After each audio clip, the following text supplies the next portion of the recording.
Wherever you are in the world, welcome to another edition of Jerry's Take on China. And as a follow-up to my video of a few days ago where I said it's all happening here, wow, it really is all happening here. The world is paying most attention to the Blinken visit. It finally happened. There was much speculation on how the meeting would go, but the feeling on both sides is that it went well.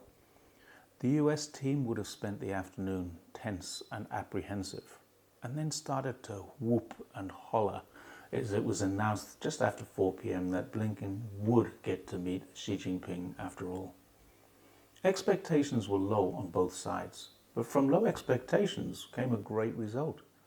After Blinken behaved himself for 7.5 hours with his opposite number Qinggang on Sunday, he went on to a Monday morning meeting with Wang Yi for 3 hours, and clearly that went as well as could be expected because at 4:07 p.m.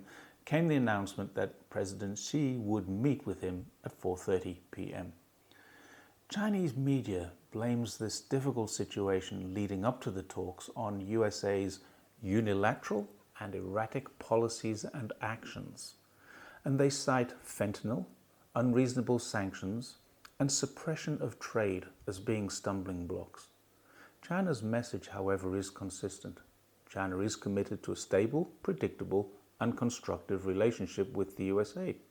These words are from Global Times, but they can be found throughout Chinese media in China Daily and People's Daily. For the naysayers who disagree, consider this. China didn't invite, but did allow Blinken to visit. They didn't humiliate him, but they could have. On day one of the meeting, they agreed to constructive and cordial dialogue and committed to further dialogue. Qinggang accepted an invitation to visit Washington later in the year.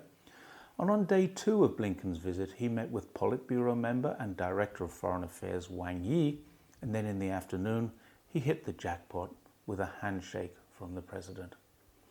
If China wished to be obstructive, the meeting would not have happened.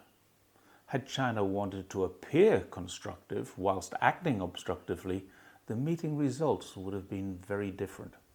Clearly, the message from China is strong, positive, and now places the ball firmly into the US court.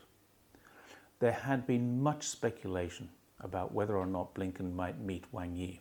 He's a member of the Politburo, he's Director of Foreign Affairs, and the fact that it was never announced indicates that that level of escalation was probably unlikely had Blinken opened his part of the meetings with accusations, allegations, threats, or posturing.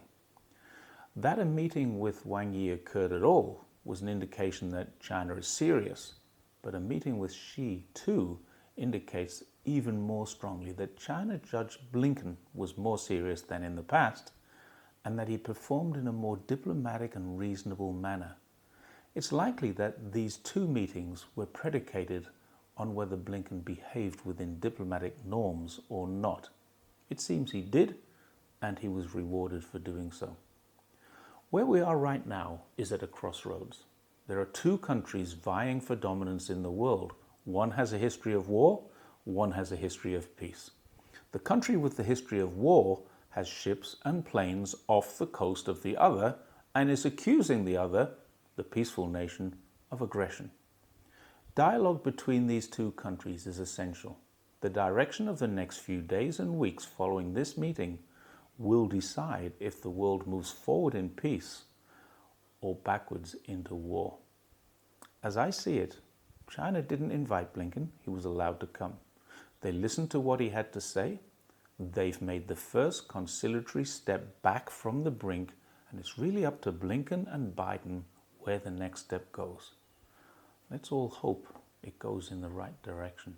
And thanks once again for watching Jerry's Take on China, and I'll see you next time.